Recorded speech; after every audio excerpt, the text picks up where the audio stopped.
Welcome, and thank you for joining us today for Workforce Compliance Skills for the Skilled Nursing Facility Professional. My name is Rachel Yanchis, and I'm a Vertical Marketing Specialist at Viventium. We are excited to have our Senior Manager of Research and Development, Yonina Shineweather, and our Senior Director of Product Management, Zishe Glauber, this afternoon to dialogue about some commonly known and some less known nuances of the skilled nursing industry. Before I hand this over to Yonina, I want you to know that we value your feedback from this session, and we look forward to sharing with you more insights that will help you grow your business successfully. If you have any questions throughout the webinar, please feel free to use the question feature on your toolbar to type them in so our presenters can address them at the end if there's time. For more information on our unique offering for your industry, check out www.viventium.com/industries-skilled-nursing. Yonina, we're looking forward to this session, and I'll hand it over to you to get started. Thank you so much, Rachel, and welcome everyone to today's webinar. Again, our title is Workforce Compliance Skills for the Skilled Nursing Facility Professional. We're going to break today's webinar into two sections. The first one is going to focus on compliance issues, the types of things you as nursing facility professionals face on a daily basis. And discuss those topics. And the second half of our webinar, we're going to get really hands-on, and my colleague Zishe is going to actually give you a software tour of how Viventium helps you actualize some of the compliance hoops and loops that you need to jump through when running your skilled nursing facility. So it's going to kind of be two sides of a coin. We're first going to talk about the what, and then we're going to talk about the how. So we've divided our compliance section into three parts. The first one, we're going to talk about PBJ, which is a real biggie for SNFs. The second, we're going to spend a little bit of time on a local issue, a New York issue, which is spread of hours compliance. And the third section of compliance, we're going to focus on upcoming ACA developments for the 2017 filing season, which of course we're talking about the ACA forms that are going to be due at the beginning of 2018. So the first one is PBJ, Payroll-Based Journal, not peanut butter anymore. And PBJ, actually people might not even realize it, but it's actually part of ACA. And it's the part of ACA that even if ACA employer shared responsibility and like all your 1095 forms and 1094s, and even if all that stuff goes away, even if like the Senate actually manages at some point to get repealed or replace legislation through and do away with the financial side of ACA, meaning the penalties that we all know so much about, PBJ will most likely stay, because the most that the Senate might be able to do is get something through a reconciliation process, although they've pretty much lost their, but that's budget reconciliation, pretty much have lost their chance of doing that for this year. What that would have done would have been perhaps to annul or to do away with some of the financial parts of ACA, but PBJ does not have any direct impact on the federal budget. It's an information reporting requirement in ACA, doesn't really carry monetary impact, and therefore it also doesn't really bother the public too much, and therefore it's not the kind of thing that there are strong lobbies to do away with, and there's no big interest in getting rid of that part of ACA. We're not looking at too likely a chance that PBJ would go away. Even if ACA is somehow repealed and replaced, we're still looking at PBJ being here to stay, if you'll excuse the rhyme. So it's important for us to, make sure that everyone is familiar, of course, with the compliance requirements. And there's a couple new developments in PBJ that I think are really interesting, because they do show that CMS has been listening to you, to the consumer, as in other words, to the facilities that are participating in PBJ. And we're going to talk about those new developments as well. But first of all, let's look at 4 basic questions. Why do you have to do PBJ, and what is it? where does it go, where is it filed, and how can Viventium help? Those are our 4 basic points that we're going to be looking at today. And again, some of this is a review because PBJ has been here since July 1st, 2016. That was the beginning of there had been a voluntary period before, and now the mandatory period, which was when now had started, over a year ago. So, most of you today are quite familiar already with PBJ, but it's always good to refresh our memory about why we're doing things. And we're doing it because it is the law. It's part of the Internal Revenue Code, and it was enacted together with the healthcare reform with the ACA. The section, if you'd like, is section 6106 of the Internal Revenue Code. That is where PBJ is required of skilled nursing facilities. And the purpose of PBJ, the stated purpose that the IRS has stated, that CMS has been mandated to administer, is to standardize the collection of staffing data. Probably one of the biggest indications of a quality of a long-term care facility is going to be staffing, both the staff to resident ratio and staff turnover, tenure. So obviously the higher the ratio is of staff to patient and the lower the turnover is, meaning the higher the tenure is, that would be a good indication of higher quality and continuity of care.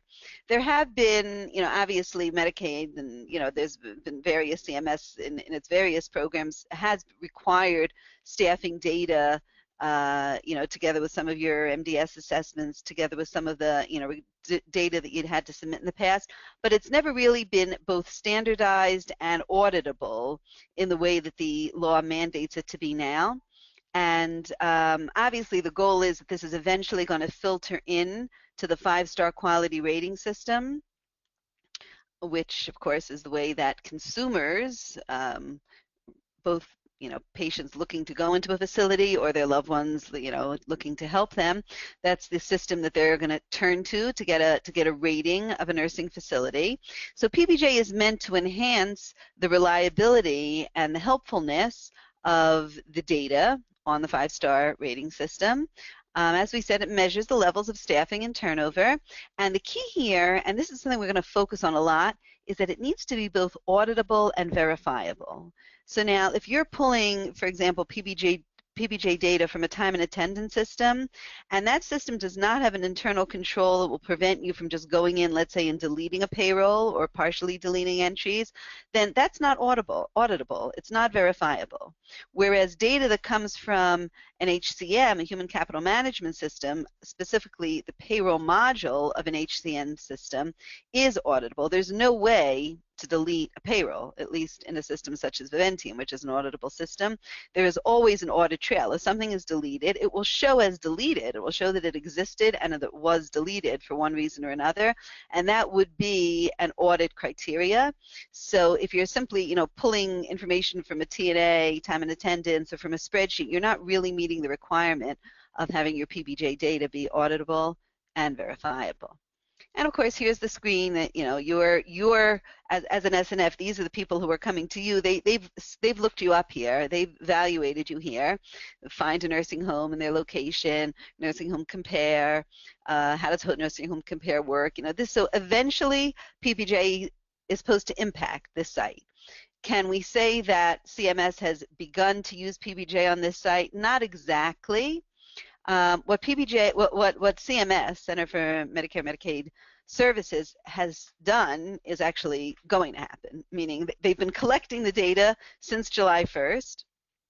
As of November 1st, about a month and a half from now, even less, they are saying that they are going to be posting a public use file, a PBJ public use file, which will contain partial staffing data. Why do I say partial? Because under PBJ, you have to report staffing data of all direct care hours. At this point, they have not said that they're going to be reporting all direct care hours. They've said that we don't know till November 1st, but what they're saying now, at least, is that they're going to be including the hours that nursing staff are paid to work each day, whether it's director of nursing, nursing aides, whatever, but any type of nursing staff. And it's going to give us for every facility, including yourselves, those of you who are listening, it's going to give the information that you've reported on the hours that your nursing staff are paid to work each day. They're also saying it's going to include the census data that you've been recording for each day within the quarter. Now, you might say, well, how can they be including census data if the census data is only due for the end of the quarter? So this might be a sense of relief to some of you. It might be a sense of a little disappointment to some of you, but CMS is not really going to be continuing to use that census data. What they've decided now, and this has been revised in their PBJ manual, is that they're going to use your MDS data to calculate census information. And if you look into the policy manual, I've included the link on the slide at the end of this section of the presentation. If you look in the policy manual, they give some type of a algorithm how they're going to take your assessments, your MDS assessments, and convert that into census data. They're going to assume that if if you haven't reported an assessment on someone for over 150 days, then they must have left and been discharged. There's a whole algorithm there, which you can look up yourselves and see how it's going to work. So it is an incentive, of course, to keep your MDS assessments up to date and accurate, because you don't want to have your patient count overstated, because that's going to negatively affect your staff to patient ratio. Now, for those of you who have worked hard to get that census count of, Medicare, Medicaid, private as of the last day of the quarter, you may feel a little disappointed that after any, tracking systems that you put into place to do this, CMS is just abandoning it, but that was the decision. I don't know exactly what was the thought behind changing that, but this, maybe is it because they want to come up with something for each day, although I don't know why they couldn't have used the end of the month the same way they're using MDS with some type of an algorithm, but they didn't ask me about that. So as of November 1st, the file is going to be reporting the staffing data, and it's going to be reporting the census data, but using MDS. And it's going to be here on their cms.gov website. Well, we're going to stay tuned to see that on November 1st. I'm very curious about what it's going to look like. But this is going to be kind of like the first debut of PBJ to the public. So it'll be interesting. Okay, and PBJ, let's just go through, again, this is something we're all very familiar with, but I always like to start with basics. Payroll-based journal, that's where PBJ comes from. Of course, CMS, Centers for Medicare and Medicaid Services. They used to be separate, if you remember, and then they got combined into one. HHS is obviously the umbrella of, that's the Department of Health and Human Services. That's that's where CMS is part of that. CMS is a subset of the HHS. SNFs are all of you guys. QUIS is the Quality Improvement Evaluation System that you're all very familiar with, because you use that to submit other data to CMS as well. And PBJ has to be submitted, and this might not be as familiar to everyone, in XML, which is a type of file format, let's call it. Stands for Extensible Markup Language. So if we want to string all together that alphabet soup, it would go per ACA mandate. HHS's CMS is collecting your PBJ data via QUIS in XML. Okay. And there's another new development. What happens if you want to switch vendors? You're with someone else and you decide you want to come over to Viventium. And for some reason, you can't use your employee ID numbers that you've used before. Now, I will say that anybody coming aboard, for the prospects that are listening, anyone coming aboard with Viventium, we can support your current employee ID numbers. No need to change. If for some reason, or perhaps you were doing it manually and you didn't like your numbers and now you want to put it up, bring it over to Viventium and have us do it for you, until now it's been a problem because you had to maintain the same employee ID number. So again, CMS has gotten a bit more flexible, and they now allow linking employee IDs. So again, anyone who wants to onboard with Viventium, and if for some reason you don't want to maintain the same employee IDs, because PBJ, you don't put the employee's name into the file. It's just the ID number. So now CMS has a technical spec, which Viventium will support, to link old IDs to new IDs. That's again, CMS being somewhat responsive. We'll see another example of that also, but CMS has been somewhat responsive to the employer community and heedful of their needs. Now, what do you have to report with PBJ? So here again, we have things that have been made optional. Originally, it was all 6 data items. Now it's only 4 that are or actually only 3 that are required. It used to be the hire date and the term date. They've made those optional. I think that was because employers were struggling with things like employees getting laid off and then brought back, employees going out on leave of absences, perhaps even extended ones, perhaps even more than FMLA leaves, and then dealing with rehires. Sometimes employees will leave for a year, come back, in a different quarter. It was causing all kinds of issues. So they've made hire and terminate. Instead of, making everyone jump through those loops and hoops, they've made hire and termination dates optional. They've also made the patient census count optional. They will accept your numbers, they're saying. If you would like to go on reporting your census, they will. But as we said, the public PBJ file is going to be based on the MDS assessments and not on your census count. So it used to be there, you used to have to report at the end of every month. Well, you had to report it at least once a quarter, but for every month, for the last day of each month, you had to report your number of beds of Medicare, Medicaid, and other, like private. What is still required is numbers 3, 4, and 6 on this list. The pay type, meaning is the employee exempt from Federal Labor Standards Act, FLSA, meaning from overtime? Are they non-exempt, meaning you do have to pay them overtime? And are they contract? Well, we'll look at that a little more carefully. You have to report their daily hours, and CMS has underlined in their most updated manual that's only worked and paid. So if you have time that you're paying them for meals, and they're not working, you have to deduct that time from the daily hours. And of course, if you're with Viventium, that's no big deal, because if you have an earnings code that you're paying for meals, we just will, exclude that earnings code. You can specify which earnings codes you do want included in your PBJ file and which ones are not to be included. So it's only time that's worked and paid. And then, of course, you have to give the job title code, one of those 40, you pick one of the 40 descriptions that they've given you for these particular hours. You can have an employee working, of course, in more than one job title code, in which case the hours would be broken down by each job title code. And this would be the employee's primary role. So if they're doing temporary, it was kind of incidental work, you wouldn't have to include that as a job title code. Okay, so let's take a look at PBJ a little more closely. We know we're only talking about the direct care staff, which is defined as those workers who have interpersonal contact with residents or involved with the resident's care, providing care and services, dealing with the physical, mental, and psychosocial well-being of the resident, not maintenance or housekeeping. They would be not considered being PBJ hours. You can report them under other. I think that's code number 40, but they're not PBJ hours.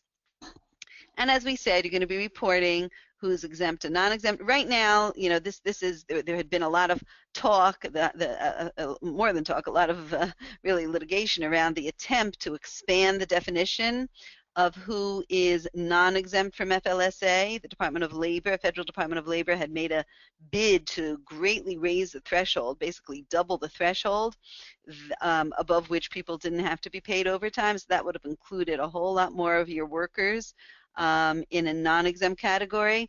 But just recent court decisions have struck that down, and the threshold remains as it is until which time Department of Labor might propose something a little more moderate. But as of now, people who are earning above $455 a month are passing what we call the salary test to be exempt. You don't have to pay them overtime, and if they pass the duties test as well for whatever particular exemption, whether it's white collar, professional, administrative, executive, then they would be exempt from overtime, so they would be classified in PBJ as exempt. Then you have your non-exempt, and then you have contract. Those would be the people that either you are directly paying on a 1099, or you're contracting out to a staffing agency to provide you staff, and you're just paying the agency. So those would be two types of contract workers reported in PBJ. I do want to stress that even though contract are generally not run through payroll, Viventium does support your reporting of contract, and we can fully support your uploading of those hours, and we will include them in your XML file, even though you're not issuing them W-2s, they're not on your payroll, you don't have an employee-employer relationship, but even so, our HCM solutions do allow you to have that information and include that information in your PBJ file. Daily hours is what's reported. Usually this is going to be imported from your time and attendance using charge dates, and I just want to put in a big plug for Viventium time. For those of you who are not aware of it, maybe Zishe will talk about that a little bit more. We're very excited about our time and attendance solutions so that you can have, really a single platform, a single source solution. It's only hours worked, not paid time off, and not even, as we said, not even paid meal times. Only if they're actually working, and it's only for hours paid. So if you have people who are working perhaps in their contract some unpaid overtime, it might be in their contract that they're obligated to do it, but that would have to be a separate code, an earnings code, and tracked that way in Viventium, and those hours would not get included. Hours worked but not paid are not included in PBJ. They're only interesting about what the employee worked and was paid for, both together. And here we have the job title codes. Again, this is for you, the SNF, to assign to your workers, and Viventium, of course, allows you to assign that to each employee.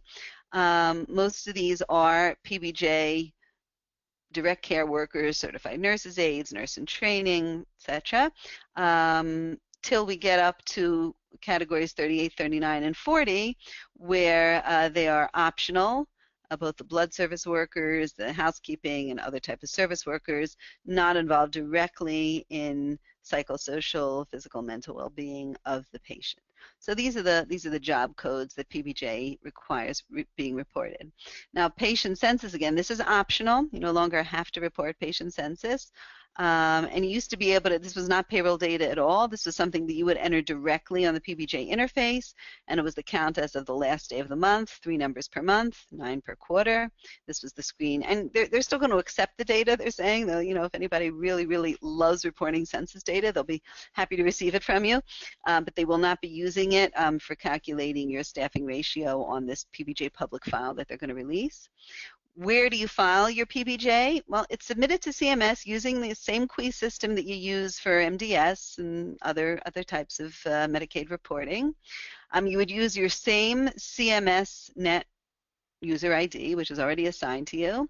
And the beautiful thing is all you do is take the file that Viventium sends to you. I'm already jumping into my next question. How can Viventium help? But you would take the file that Viventium sends to you, upload it into the PBJ interface, and then CMS takes it from there. Eventually, they may start to do PBJ audits, they've said, and work on enforcement. So just here's the graphic. This MDS, PBJ, other types of reporting are all running up to CMS through quiz. That's how it goes. Okay, and this is a screen of where you would, if you were doing this manually, you would type it in. Of course, those of you who are with Viventium, are I'm sure happy that you're not doing this manually. You click, as you know, on the tab that says here, Upload Data File, and then you just upload the XML file. Anyone who is contemplating or currently doing this manually, you have to be aware that when PBJ defines quarters, first, second, third, and fourth, they do not mean payroll quarters. Okay, so the first quarter, we're talking about a fiscal year. These are the CMS years. When the first quarter ends December 31st. In other words, it's October, November, December. The second quarter is January, February, March, and so on and so forth. So the fourth quarter ends at the end of September. And PBJs always do not 30 days after, like payroll information, but 45 days after. Okay, so these are the dates here for PBJ being due. That's important information. And when you code the quarter in your PBJ file, you have to code it according to this and not according to a calendar quarter. Viventium data, as we mentioned, is auditable and verifiable, meaning you can't just go and delete entries or delete whole payrolls or change dates. Everything is tracked. Data, of course, can be changed under certain circumstances, but it will not erase the older data. The old data will be there, and there will be a notation, and there'll have to be an authorization of who changed the data. So these are things, as a CPA, these are the things we look for in auditable data, and that exists not through TNA, but rather through your payroll. Viventium is single source, both for time and for PBJ collection and for reporting. It's not like we're just giving you an Excel report or some type of an export and say, here, now you go to CMS and get this in somehow. We're giving you an XML formatted, ready to file with e-delivery file. And if you've ever looked at XML, it's something that, you know, looks like chicken scratches, so it's not something you want to, you know, be doing on your own. And even if you might be working with a consulting company to go out and do it, again, that's not single source, so, you know, there's always a risk there that, you know, if there's an error, if there's a problem, well, the data that came to us was bad. Oh, well, you know, if you're working with single source, it's all one piece, it's all holistic, and you have a you know, a guarantee, you have the peace of mind of knowing that there's one partner that's standing behind your PBJ file. As I mentioned, I gave you the additional resources here. These are the updated policy manuals and facts. This is where you'll find that you no longer need to do the census data.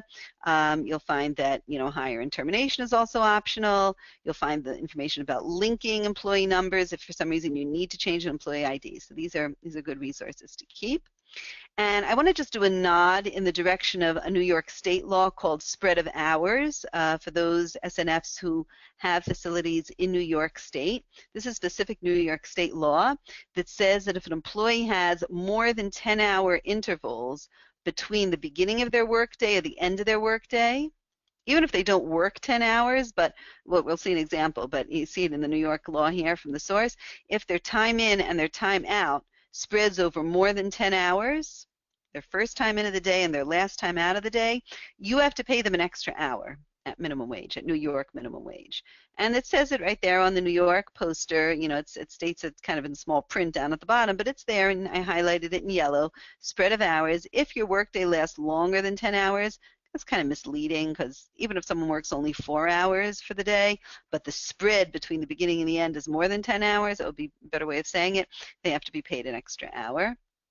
And this is the kind of thing that auditors love to look at. And even to those of you who are in other states, you should know the first thing that auditors will look at is the small stuff, because they'll say, oh, well, like, how come you weren't doing, you know, the paid time off that you were supposed to be doing? Or how come you weren't calculating your overtime? You know, they're not going to look for, like, you know, undocumented workers, or like big, they're going to look for small stuff. And then you'll say, oh, well, like, I didn't realize that that was the law. If I had known, and of course they will answer you, well, ignorance is no excuse, and if you didn't know this law, let's see what else you didn't know. Open up all your books and look at them. So they love to come in that way, with, you know, starting with the small things, and spread of hours is one of them. In New York State, there are certain industries that are exempt, and then the subject is everybody else.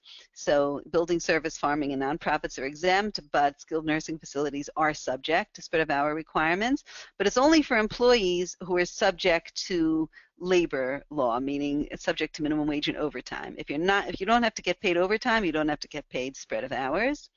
And there's two different kinds of spread of hours. Restaurants have to do it one way, which is a little more strict. Other industries, including skilled nursing facilities, have this exemption that you don't have to pay that extra hour as long as the entire amount of pay that the employee got for the whole week comes out to at least all their hours at minimum wage plus those extra hours. That's, again, if you're with Viventium and you ask for support of spread of hours calculation, we do this for you automatically. And I'll just run through two quick examples here. We have an employee, Telma Shefa, works 2 daily shifts at an hourly rate of $15 for a Green Park home, a large SNF in upstate New York. She starts at 8, now she only works 8 hours, doesn't work 10 hours. She works a shift from 8 to 12. In wing 1 of the nursing home, and from 6 to 10 in wing 2. She has all that time off to do whatever she wants between 12 and 6. But because she starts at 8 in the morning and finishes at 10 at night, it's more than 10 hours. So how would spread work? Well, we would have to say she worked 8 hours a day at her $15 an hour times 5 days. That's her regular pay. And we have to compare, that's her, you know, that's what she's going home with. And then we have to compare that to the spread calculation. 8 hours at minimum wage, this is the minimum wage for upstate New York, $9.70, plus another 1 hour because there's been a spread for 5 days. Okay, I'll give her an extra $48.50. So the spread calculation is $436. So now we look, well, what did Telma go home with? She went home with $600. What was the spread calculation? $436. So the conclusion is no spread is due. Contrast that to another example where Telma is working the same 2 shifts, except she's now paid only 10 cents more than the minimum wage. She's paid $9.80.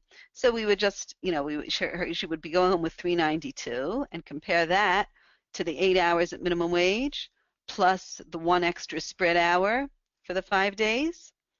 and she should be going home with 436, and she's only getting 392. So Viventium will automatically add that differential of 44.5 to Telma's pay. That's how spread works.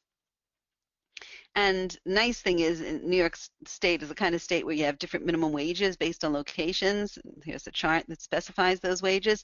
So you can, if Viventium supports that, you can select the minimum wage that applies. So if they're working, 2 shifts in 2 different places, one in the city, one out of the city, you can select which minimum wage is going to be used for your spread calculation. Okay, and again, this is spread of wage applies even if there's no overtime work, and even if the employee works less than 10 hours a day. Okay, it was just for our New York State prospects and clients on the line. Last thing I want to talk about before letting Zishe get hands-on with you is an ACA update. Now you might say, well, ACA, isn't that going away? And just staying with my theme of rhyme, I guess I'm rhyming today, ACA is here to stay, at least for 2017. The Senate has tried, the House has tried, they've stood on their head, they've pulled people out of their hospital beds practically, it's been a roller coaster, but nothing works. It's very hard to get rid of ACA. It's kind of become part of our blood and sinews, and we're just kind of everything is very geared around this, and there's so many people that are affected by it that the Senate just can't seem to push it through. And if the House has to go back and pull up a new bill from scratch, again, they kind of lost the boat for doing it through budget reconciliation, as we said at the beginning. So we have to really buckle down and take a look at, okay, ACA is here to stay. How are we going to get ready for year-end filing? And the biggie, of course, is this form right here called the 1095-C, which we've all grown to know and love, or something like that. Hasn't changed much for 2017. And we're going to take a look at, how this is working and what the deadlines are. As of now, there has been no extension of the ACA filing deadlines yet for the beginning of 2018. The past 2 years, there has been. The IRS has come along and said, okay, we're extending the deadlines. As of now, these are our deadlines. We're looking at January 31st. You must give one of these 1095-Cs to each of your full-time employees, even if they don't have insurance, but if they're full-time, they have to get one. And if they've enrolled in insurance, even if they're not full-time, they also have to get one. By the end of February, if you're filing on paper, if you're not with Viventium or not using our ACA service and you have less than 250 forms, you decided you want to do it yourself on paper, they're due by February 28th. And if you have more than 250 forms and you are a mandated electronic filer, or if you're with Viventium, of course, then we're going to be filing for you electronically using AIR, that's the ACA Information Report System. And those are due by the end of March. If you file, it's like W-2s. If you file electronically, you get an extra month. When you file your 1095s to the IRS, you also need to file a transmittal with it. The transmittal is a 1094-C. They kind of did it backwards. When you do W-2s, the transmittal is the higher number, the W-3. That's like the cover sheet, the transmittal that goes with it. For ACA, they did it backwards. The higher number, the 1095, is the individual form that goes to the employee, and then 1094, the lower number, is the transmittal. That's just to, make things a little more interesting. Now, this may be extended. I personally, based on the way I think the winds are blowing, I do not think, could be wrong, I do not think we are going to see an extension of deadlines for 2018, barring any natural disasters or anything like that. But the way things stand right now, it doesn't look like there'll be an extension this year. So this is the form that we're going to be looking at, and let's take a little closer look. First stuff is just name of employee, you, the ALE, you're the applicable large employer member, you would have your name here, and then there's the codes. There's Series 1 codes, which go on line 14, and Series 2 codes, which go on line 16. Basically, line 14 is all about the offer of coverage. What have you offered to your employees? Line 15 is a dollar amount, the cost of what you've offered to them. And 16 is kind of like the excuse line, like write a note to the teacher, like why I didn't have to offer coverage, or I really did offer coverage and this is what happened. It's kind of like explaining a little bit more. So what I'd like to do with you is talk about, first of all, two of the new codes. They were new actually last year, but in case you missed it and didn't catch it, I want to talk about that. And those are codes, there's Series 1 codes called 1J and 1K. We have over here. These are the conditional codes. Okay, and they're going to be used to show if you've made a conditional offer of coverage to your employee. What's a conditional offer of coverage? So we have a little Viventium graphic here to know if you have a conditional offer. First of all, do you offer coverage to one employee at least? No, you don't have a conditional offer.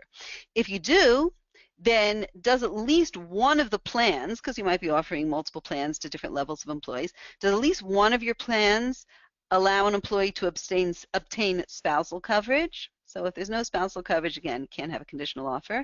But if there is spousal coverage, then is the offer to the spouse conditional? Meaning, is it subject to a reasonable objective condition? For example, your spouse will only be offered insurance if they are not eligible for coverage under Medicaid, or they're not receiving coverage from their own group health plan or their own employer or something like that. That would be called a conditional offer. So if a spouse can receive coverage regardless unconditionally, then you don't have a conditional offer. But if the spousal coverage is conditioned upon some reasonable objective criterion, then that's called a conditional offer, and that's the code that you'll be using for, actually Viventium will use that for you. So let's just look a little briefly at these codes. A, B, and C, they talk about what you have to offer to your employees, what you have been offering to them. A is like, you know, the best, like qualifying offer, which means you've offered minimum essential coverage that also provides minimum value. That's the best thing, a real ACA plan. You've offered it to your full-time employees, and the amount that the employee has to pay for their own self-only coverage is equal to or less than 9.69% of the federal poverty line. And to spouses and dependents, you're offering at least minimum essential coverage. So again, minimum value to the employee and minimum essential coverage, that's the lower level, to spouse and dependents, and it's affordable using federal poverty level. Very rare. Most plans will not pass the federal poverty level test, and they don't have to avoid penalties, as long as they're affordable with one of the other two tests. We'll see them soon. But federal poverty is really the hardest test to pass because it's so low. Usually employees are required to contribute more than that. But for those of you who do have a qualifying offer, that's code 1A. And then we go through the levels. If you're offering coverage to employees only, not to spouse and dependents, or at least minimum value to employees only, that would be code 1B. And this would be even if it's not affordable, just as long as it's offered. Code 1C is if you offered minimum value to the employee and minimum essential coverage to the dependents but not the spouse. Remember, dependents mean children up to age 26. Out of order here. Code 1D is the other way. That's if I offered minimum value to the employee and minimum essential to the spouse, but not the dependents. In other words, 1C was dependents and not spouse. 1D is spouse and not dependents. But this is only an unconditional offer. If it's conditional, I have to use 1J for this. 1E is if I offered spouse and dependents, assuming that the spouse is unconditional. Again, if the spouse is conditional, I use that new code 1K. And then 1F is the employee got some offer, like a basic offer, but didn't get minimum value. Now, all these things, all these codes, if you're managing this on your own, can really get to be pretty unwieldy, which is why if you are a Viventium client, we definitely recommend that you go on to our ACA service. And if you're not a Viventium client, what are you waiting for? Because this is what we do for you. You don't have to sit at the end of the year and start coding employees. This has been tracked, and remember these codes, I forgot to mention something very important. If we look back at the form, these codes, if you notice, have to be put in for every month, unless it's been the same for all the months. But you know, you have to check every single month which one of these types of offers applied. So this is something that Viventium does for you on an ongoing monthly basis. We do this tracking.